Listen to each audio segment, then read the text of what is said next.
السلام علیکم ورحمۃ اللہ وبرکاتہ۔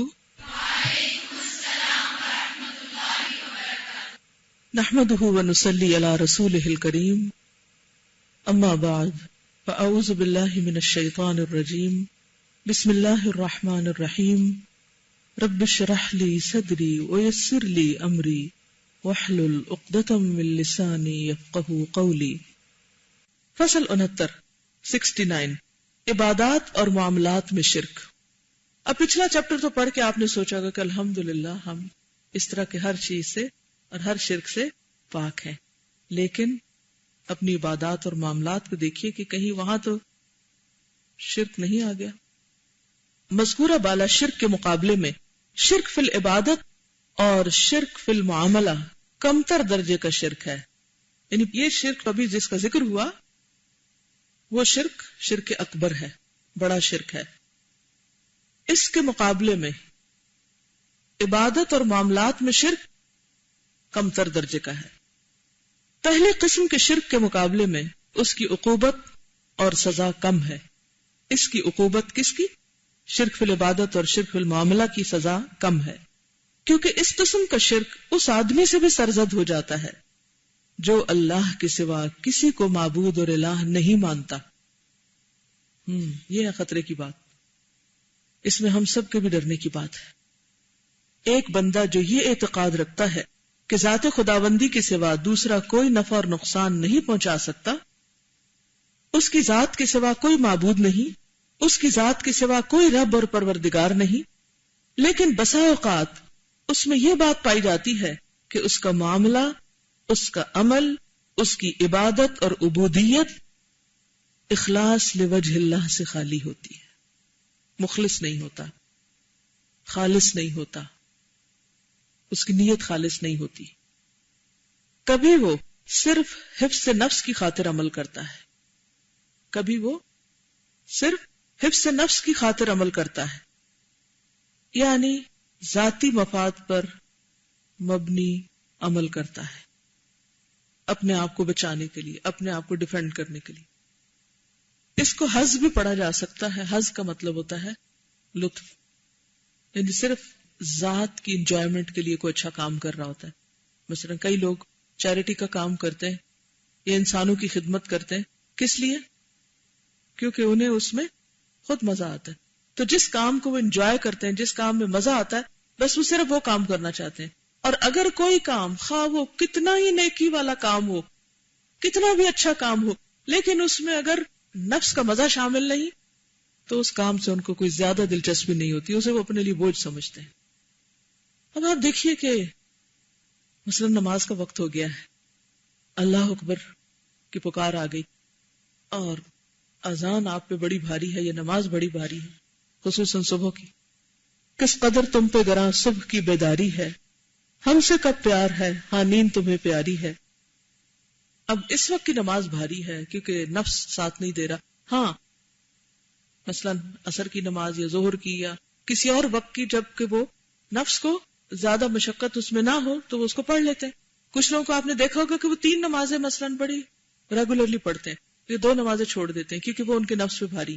تو گویا انہوں نے جو چیز ان کے نفس پہ بھاری ہے اس کو انہوں نے الگ کر دیا، اور جو ان کی روٹین کو سوٹ کرتا ہے یا ان کو فٹ آتا ہے یا جہاں ان کے اپنے کسی نیند آرام میں کوئی خلل نہیں آتا، وہاں وہ بڑے خلوص سے اور بڑے اچھے طریقے سے وہ کام کر لیتے ہیں۔ اسی طرح دیگر کام، چلیے ٹھیک ہے، کچھ کاموں پہ تو آپ کی چوائس ہوتی ہے، آپ کو ایک کھانا اچھا نہیں لگتا، آپ اسے چھوڑ کے دوسرا پکاتے ہیں۔ اب اس میں کیوں یہ پکا رہے ہیں، اس طریقے پہ کیوں پکا رہے ہیں؟ کیونکہ آپ کو یہ ٹیسٹی لگتا ہے، ٹھیک ہے، نو پرابلم، کیونکہ کھانا پکانا ایز سچ عبادات میں سے شامل نہیں ہے۔ ہاں اس کا اجر و ثواب ضرور ہے، نیک نیتی سے کام کرتے ہیں تو وہ بھی عبادت بن جاتا ہے، لیکن ایز سچ عبادت نہیں ہے اٹ سیلف، جیسے نماز عبادت ہے یا اور کچھ کام۔ تو ایسی صورت میں آپ کے پاس چوائس ہے کہ آپ ایک طریقہ اختیار کریں یا دوسرا کریں، لیکن کچھ کام فرض کے درجے میں، اور ہم سب کو پتا ہے کہ وہ بعض اوقات ہمیں اچھے نہیں لگتے۔ مثلا طلب علم، کون سا علم؟ جیسے توحید کا علم، عبادات کا علم، معاملات، حقوق و فرائض، یہ علم اس علم میں سے جس کو سیکھنا کیا ہے، فرض۔ اب آپ کہیں کہ یہ سبجیکٹ پڑھ کے تو مجھے بڑا مزہ آتا ہے اور اس کو تو میں پڑھوں گا، اور یہ باقی سبجیکٹ سے مجھے کوئی انٹرسٹ نہیں، وہ میں نہیں پڑھنا چاہتا، حالانکہ ان کا سیکھنا بھی لازم ہے. کیونکہ مثلا اگر آپ نے فقہ الصلاۃ نہیں پڑھی تو آپ کی نماز ہی ٹھیک نہیں ہے، آپ ٹکرے مار رہے ہیں. اور آپ کیوں نہیں سیکھ رہے؟ کیونکہ نفس نہیں مانتا. تو اسی طرح مختلف کام، بعض اوقات کوئی کام دین کے کام کے اعتبار سے بڑی اہم نوعیت کا ہوتا ہے، لیکن چونکہ آپ کا دل نہیں مانتا اس لیے آپ اس کو نہیں کرنا چاہتے، اور اس کے نہ کرنے کی وجہ سے ایک بہت بڑا خلل آ رہا ہوتا ہے. اور بعض اوقات کوئی ایک بھی کرنے پہ راضی نہیں ہوتا. ہوتے ہیں نا ایسے کام، مثلا فرض کفایہ کے درجے میں کچھ کام ہوتے ہیں، یعنی فرض عین تو نہیں لیکن فرض کفایہ. مثلا جنازہ نماز پڑھنا جو ہے، اگر کچھ لوگ پڑھ دیں گے تو سب کی طرف سے ہو جائے گا، لیکن اگر کوئی بھی نہ مانے تو کیا ہوگا؟ میت کا کیا بنے گا؟ یہ صرف ایک مثال ہے نا. تو اسی طرح اجتماعی زندگی میں بھی کچھ کام فرض کفایہ کے درجے پر ہوتے ہیں، کسی نہ کسی کو تو وہ کرنا ہی ہوتا ہے، لیکن ہر کوئی اگر اس کام سے بھاگتا چلا جائے، ویسے کوئی مجھے صفائی کرنا پسند نہیں، ایک بھی بھاگ رہا دوسرا بھی تیسرا، کیا ہوگا؟ آپ کے بنیادی فرائض میں خلل ہو جائے گا، طہارت نہیں ہوگی تو ایمان ہی مکمل نہیں ہوگا. اسی طرح کچھ اور چیزیں بھی ہو جاتی ہیں. کچھ چیزوں کو تو نام لے کے بتا دیا گیا کہ یہ فرض ہیں، کچھ چیزیں جو ہیں وہ مختلف سچویشنز میں فرض سنت نفل کا درجہ رکھتی، جیسے ترجیحات ہوتی ہیں زندگی میں، تو اس میں بھی انسان کو سوچنے اور غور و فکر کرنے کی ضرورت ہوتی. تو جہاں کہیں کوئی کام صرف نفس کی لذت ہی کے لیے کر رہے ہوں اور اس میں بڑا مقصد فوت ہو رہا ہو تو وہ بھی پھر آپ کا کام اللہ کے لیے خالص نہ ہوا. کبھی دنیا طلبی کی غرض سے بظاہر دین کا کام کر رہے ہیں، لیکن پیچھے کیا ہے؟ دنیاوی مفاد. الہدا جا رہے ہیں، کیوں جا رہے ہیں؟ ہاں اس لیے جا رہے ہیں کہ دین کی خدمت جو کرنی ہے. اچھا، پھر اگر آپ دین کی خدمت کرنے کے لیے آئے تو آپ کو ایک منٹ بھی ضائع نہیں ہونا چاہیے. اگر آپ کو اپنی ڈیوٹی نہیں پتا، آپ کو فوراً پتا کرنی چاہیے. اگر آپ کے وقت میں کچھ وقت فارغ ہوتا ہے تو آپ کو فوراً پوچھنا چاہیے کہ مجھے اور کیا کرنا چاہیے، کہ میرے پاس فارغ وقت ہے، میں سمجھتی ہوں کہ میں اپنی جاب کا حق ادا نہیں کر رہی، مجھے کچھ اور بھی کرنا ہے. لیکن ہم کیوں نہیں پوچھتے، کیوں نہیں کسی کو بتاتے؟ ایسے ایک اور ذمہ داری آ جائے گی، تھوڑا آرام کر لیں. اچھا ہے کسی کو نہیں پتا میں کیا کر رہی ہوں، تنخواہ تو مل جاتی ہے نا مہینے کے آخر میں. تو مقصد کیا ہے پھر؟ دین کی خدمت، اللہ کا کام کرنا نہیں، تنخواہ لینا، اور اوپر سے لبادہ کیا اوڑا ہوا ہے؟ دین کی خدمت کا. اس کا یہ مطلب نہیں کہ کام کر کے کوئی اجرت لینا منع ہے، کیونکہ دنیا میں انسان کو زندہ بھی رہنا ہے، اس کی ضروریات بھی ہیں، وہ سب چیزیں اپنی جگہ ہیں. لیکن اس وقت بات یہ ہو رہی ہے کہ پہلے بات تو یہ کہ ہمیں بھی کوئی کام مل جائے.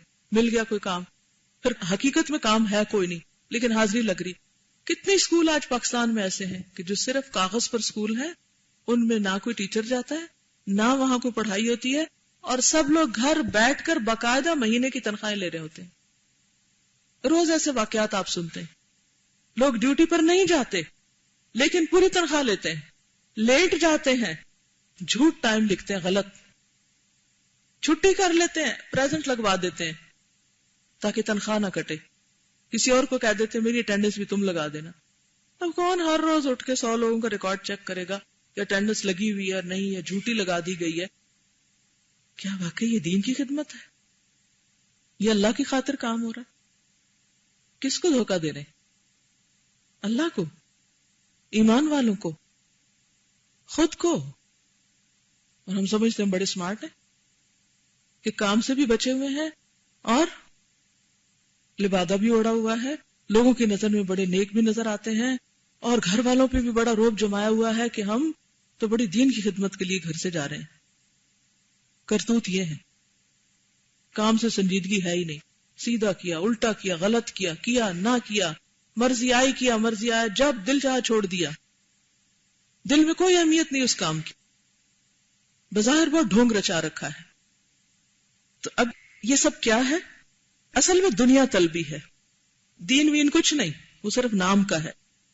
کبھی لوگوں میں رفعت اور شرف اور جاہ و عزت پیدا کرنے کی غرض سے کہ لوگ مجھے بڑا اچھا سمجھے. اس لیے کچھ لوگ اس بات پہ بڑا روتے رہتے ہیں کہ ان کو لوگ ریکگنائز نہیں کرتے، لوگ ان کی محنت اور کوشش کو ایکنالج نہیں کرتے.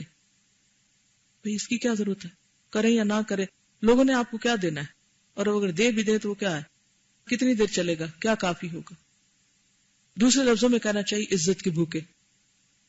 یبتغون عندہم العزہ، لوگوں کے پاس عزت چاہتے ہیں، اور صرف وہ کام کرنا چاہتے ہیں جس سے ان کا نام بلند ہو یا عزت ہو، اور اگر اس سے ہٹ کے کوئی اور کام ملے تو اس پہ ان کو کوئی دلچسپی نہیں ہوتی. اس لیے اس کے عمل میں اللہ کا حصہ ہوتا ہے، نفس کا، شیطان اور دوسری مخلوق کا بھی. ہم سب اپنے آپ کو اس میں پرکھیں. آپ نے دیکھا ہوگا کہ عام طور پر جب گراف بنتے ہیں تو اس میں بعض اوقات مختلف چیزوں کی پرسنٹیج نکالنے کے لیے لائن لگائی جاتی ہے. تو اپنے آپ کو بھی جیسے گول دائرہ بنائیں کسی بھی عمل کے لیے، گول دائرہ، اور اس کے درمیان میں ایک نقطہ، پھر ایک لکیر کھینچے اور پھر دوسری کھینچے، اور پھر آپ پرسنٹیج اپنی نکالیں کہ کسی بھی کام میں اللہ کا حصہ کتنا ہے، نفس کا کتنا ہے، عزت کی خواہش، لوگوں سے تعریف اور محبت کی خواہش، یہ سب چیزیں کتنی ہیں اس کام کے پیچھے کہ یہ کر کے مجھے کیا کیا ملے. کچھ لوگوں کا رونا تھمتا ہی نہیں کہ لوگ ہم سے محبت نہیں کرتے، اور محبت اور چاہت ان کی زندگی میں نہیں. میں کبھی سوچتی ہوں، مجھے بڑی حیرانی ہوتی ہے کہ محبت کی بھوک کیوں ہے. چلیے اگر آپ کو کوئی لکھ دے کہ ساری دنیا آپ سے محبت کرتی ہے، کیا ملے گا آپ کو؟ مثلاً آپ کسی ایک پرٹیکولر شخص کے بارے میں چاہتے ہیں وہ آپ سے ضرور محبت کرے، ماں باپ ہی صحیح، شوہر ہی صحیح، بہن بھائی صحیح، بچے ہی صحیح، کوئی انسان صحیح. تھوڑی دیر کے لیے سوچے، اچھا وہ محبت کرنے لگ گیا آپ سے، کیا مل گیا آپ کو؟ تھوڑی سی وقتی نفس کی لذت جس سے آپ محروم تھے. اس سے آگے کیا ہوا؟ وہ اپنا وقت بھی اور آپ کا بھی ضائع کر رہا ہے محبت کے نام پہ. جس وقت کو اللہ کی عبادت اور اطاعت میں لگنا چاہیے تھا اور کسی فائدہ مند چیز میں، وہ کس میں لگ رہا ہے؟ ایک دوسرے کی پوجا میں. اور نفس بڑے موٹے ہو رہے ہیں، خوش ہو رہے ہیں کہ ہمیں اتنے محبت کرنے والے اور اتنے لائک کرنے والے اور اتنے چاہنے والے ہیں. کس قدر نفس کا دھوکہ ہے.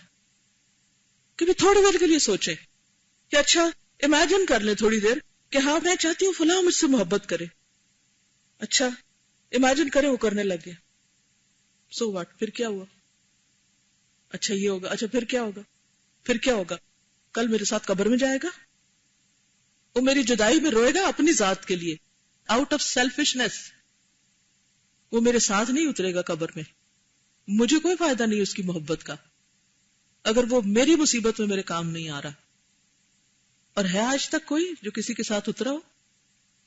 یہیں سے راستے الگ. ایک گاڑی اتار رہی ہے اس کو زمین میں اور دوسری لے کے جا رہی ہے اس کو گھر.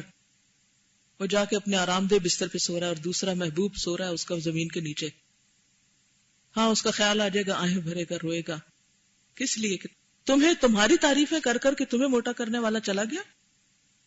پھر اسی طرح آپ دیکھیے کہ کوئی بھی شخص جب دنیا میں آپ سے الگ ہو گیا، کیا جب آپ قیامت کے دن اٹھیں گے ساتھ ہوگا؟ پل صراط پہ ساتھ ہوگا؟ اللہ سے جب ملاقات ہوگی تو ساتھ ہوگا آپ کے؟ کھڑا ہوگا کہ اللہ میں اس سے بڑی محبت کرتا تھا، آپ نے اس کو کچھ نہیں کہنا. کبھی انسان انجام پہ تو غور کرے، نتیجہ تو دیکھے کیا نکلے گا اس سے. لیکن صرف یہ ایک خیال ہوتا ہے. اور یہ یاد رکھیے دل صرف اللہ کے ہاتھ میں ہے. آپ دن رات بھی روتے رہے نا، کوئی نہیں آپ سے محبت کر سکتا جب تک اللہ اس کے دل میں نہ ڈالے. اور اگر اللہ کسی کے دل میں ڈال دے تو اس پر بھی اللہ ہی کا شکر ادا کرے کہ اللہ نے اس کے دل کو مسخر کیا ہے. اور اگر نہیں کسی کا دل ہمارے لیے مسخر، نہیں کوئی چاہتا ہم کو، تو نہ صحیح، کیا ہم اسی میں رو رو کے مر جائیں اور اپنی ساری صلاحیتیں گنوا دیں؟ کس قدر حماقت ہے. تو اگر ان سب چیزوں کو انسان اللہ کے ساتھ مربوط کر لے کہ یہ اللہ کا فیصلہ ہے کہ فلاں شخص مجھ سے محبت نہ کرے میری چاہت کے باوجود، میں نے اسے ایکسپٹ کر لیا. اور جس دن آپ نے ایکسپٹ کر لیا نا کہ اللہ اس کے دل میں میری محبت نہیں ڈالنا چاہتا، تو آپ کا دل ٹھنڈا ہو جائے گا، اللہ کی محبت سے بھر جائے گا. اور پھر کیا ہوگا؟ وہ محبت آپ کو ایسی ٹھنڈک اور ایسی خوشی اور ایسا اطمینان دے گی کہ ہر چیز کے اندر آپ کو اس کا اثر نظر آئے گا. اور جب تک آپ لوگوں کی محبت میں روتے رہیں گے، اور یہ یاد رکھیے کہ یہ دنیا کا دستور ہے کہ جس کے لیے آپ روئیں گے، جس کے پیچھے آپ جائیں گے، وہ آپ سے آگے ہی بھاگے گا. یہ دنیا کی خاصیت ہے. ہمارا رخ ہونا چاہیے تھا اللہ کی طرف، وہ ہو گیا مخلوق کی طرف. نتیجتاً لازماً یہ سب چیزیں آنی چاہیے تھی. محبت بھی رزق کی طرح تقسیم ہوتی ہے. اور پھر آپ دیکھیے آسان تحبوا شیئا، ہو سکتا ہے ایک چیز سے تم محبت کرتے ہو وہو شر لکم، اور تمہارے حق میں شر ہو. تمہاری چاہت ہو کہ وہ فلاں فلاں فلاں مجھ سے ضرور محبت کرے، اور سوچیے اگر تھوڑی دیر اللہ تعالیٰ یہ فیصلہ کر دے کہ فلاں آپ سے ضرور محبت کرے، اب نتیجہ کیا ہوگا؟ اب کیا آپ اسی کے غلام نہیں ہو کے رہ جائیں گے؟ کیا وہ محبت آپ کو اللہ کی محبت سے دور نہیں کرے گی؟ کیونکہ آپ کی چاہت پوری ہو گئی. جس کو آپ چاہتے تھے وہ آپ کو چاہنے لگ گیا. اب آپ کیا ہو گئے؟ اس کے غلام، وہ آپ کا غلام، اور خدا کی غلامی سے نکل گئے. اور اللہ آپ پر اپنا فضل کرنا چاہتا تھا کہ بندوں کی غلامی سے نکال کر اپنا بندہ بنانا چاہتا تھا. اور یہ چیز ہمارے نفس پہ بڑی بھاری تھی. محبت صرف وہ فائدہ مند ہے جو انسان کو اللہ کے قریب کرے. کوئی محبت جو انسان کو اللہ سے دور کرتی ہے وہ انسان کے حق میں یقیناً شر ہے، چاہے وہ کسی بھی چیز کی محبت ہو. اسی لیے فرمایا وَاعْلَمُوا أَنَّمَا أَمْوَالُكُمْ وَأَوْلَادُكُمْ فِتْنَةٌ. تو انسان کہتے ہیں نہیں، محبت کے جذبات تو ایسے ہوتے ہیں، انسان سے بڑے بڑے کام کرواتی ہے محبت، اور بڑے بڑے فاصلے طے کرواتی ہے. اگر انسانوں کی محبت اور چیزوں کی محبت اتنے بڑے فاصلے طے کرواتی ہے تو سوچئے پھر اللہ کی محبت کتنے بڑے فاصلے طے کروائے گی، کہاں پہنچائے گی آپ کو، کتنی بڑی عزت اور کتنا بڑا شرف آپ کو ملے گا.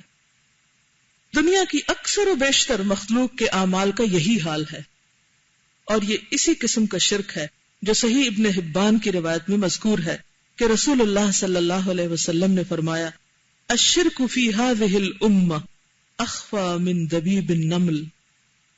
شرک اس امت میں چیونٹی کی چال سے بھی زیادہ خفی موجود ہوگا. اپنی امت کے بارے میں فرمایا، یعنی اتنے چھپے راستوں سے داخل ہو جائے گا کہ انسان کو پتہ بھی نہیں چلے گا کہ وہ شرک کر رہا ہے. صحابہ نے عرض کیا یا رسول اللہ، اس سے ہمیں نجات کیوں کر مل سکتی، کیسے بچیں اس سے؟ اب آپ دیکھیں کہ کیوٹی کو آپ چلتا دیکھتے ہیں ضرور، لیکن اس کے پاؤں آپ کو نیکڈ آئی سے دور سے نظر نہیں آتے. یہ پتہ چلتا ہے کوئی چیز جا رہی ہے، لیکن اگر آپ دیکھیں کہ اس کے فٹ سٹیپس کس طرح کیسے موو کر رہے ہیں، کیا ہو رہا ہے، وہ نہیں پتہ چلے گا. اسی طرح بعض اوقات وہ چیوٹی آپ کے اوپر چل رہی ہوتی، آپ کے جسم پہ چل رہی، اور آپ کو پتہ ہی نہیں کہ وہ چل رہی ہے. وہ اچانک کچھ موومنٹ سی نظر آتی ہے یا کچھ، پھر آپ نوٹس کرتے ہیں اچھا ایک مخلوق آپ کے اوپر چل رہی ہے اور آپ کو ہوش ہی نہیں. شرک اندر جا چکا ہے، پتہ ہی نہیں. دبیب ہوتا ہے سب سے آہستہ چال، یعنی اتنے آہستہ آہستہ سلولی گریجولی وہ چیز اندر آ کے جم جاتی ہے کہ آپ کو ہوش ہی نہیں آتی کہ اوہ میں کس مصیبت کا شکار ہو گیا، پتہ ہی نہیں چلتا. دبے پاؤں آہٹ کے بغیر شرک اندر داخل ہو چکا ہوتا ہے دل میں.